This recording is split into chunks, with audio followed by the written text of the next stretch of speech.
ideas. But what does it mean to us?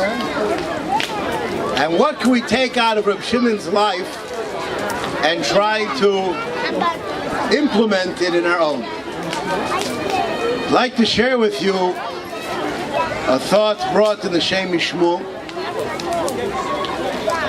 Lag BaOmer is 3 days after Tesvav Iyar.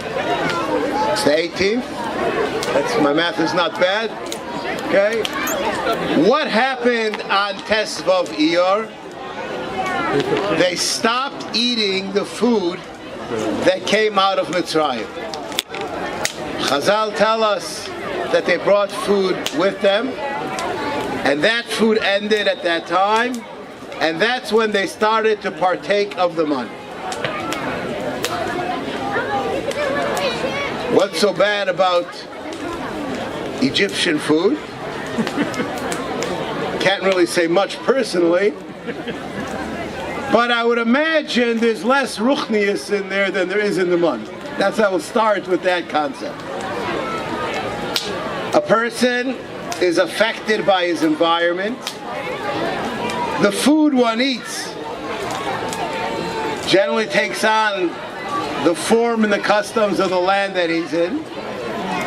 And when a person ingests Mitzri kosher, glatt kosher food, there's still a bit of Mitzri in there. When a person eats man, there's ruchnius in there. It affects him in a spiritual way. It takes 3 days for the food that a person eats to leave his system. Hence, on the 18th day of Iyar, the day of Lag BaOmer, Klal Yisrael became sustained on ruchnius alone. The parallel of that is Rav Shimon Bar Yochai. Imagine for 12 years not hearing the news. Some people will call that Gan Eden. Excellent idea. And others have that need to know what's going on. Rav Shimon Bar Yochai had absolutely no interest in what was going on outside the cave.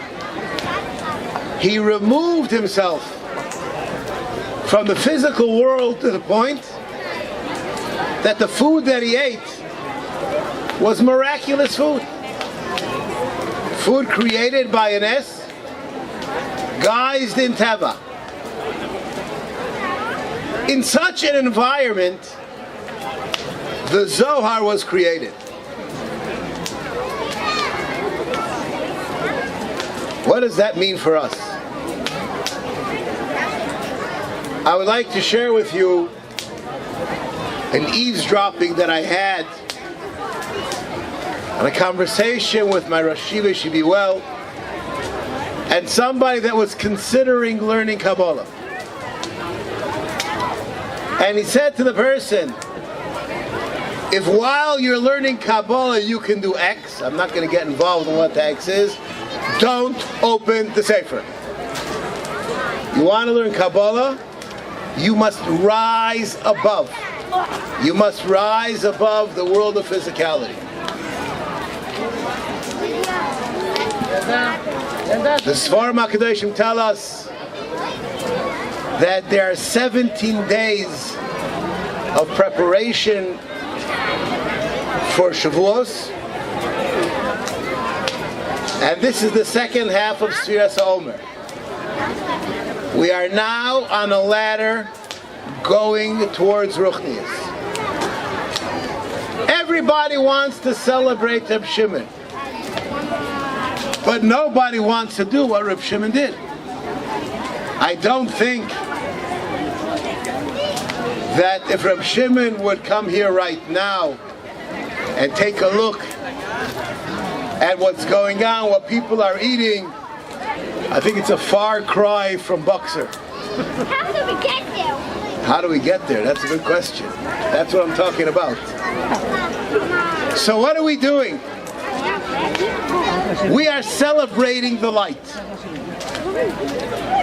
Reb Shimon died, and when he died, the people were uncertain if the light which emanated from him was the light of his Chidushei Torah or the removal of his neshama from his body.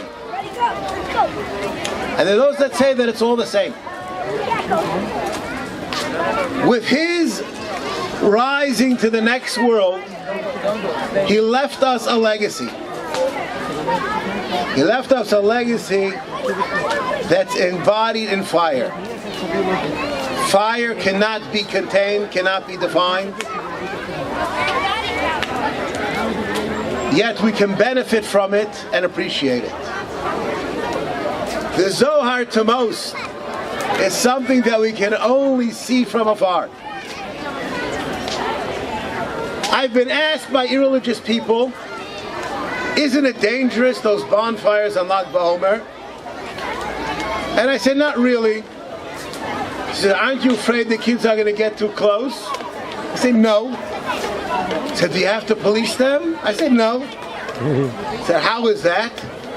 They have enough brains not to get too close. I'm about as close as one would get. We too, when we look at things of Ruchnius, have to understand that there's a fire and not get too close for our comfort. As we move into the second half of the Sphira, and we ascend towards Kabbalah Torah, and we appreciate the secrets of the Torah which Rav Shimon made available to us, the way that that is done is by understanding it's above us.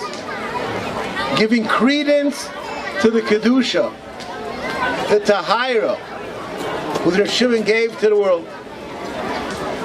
Just like to give us all a bracha as we come closer to the Yom Matan Torah, that each and every one of us walk away tonight with a bit more of Kedusha, a bit more of Tahira, and to aspire to swear off a little bit of the Olam Hazeh in order that the Kedusha of today can enter our bodies and start us off on a rapid rise to Chag HaShavuos. Amen. Go ahead.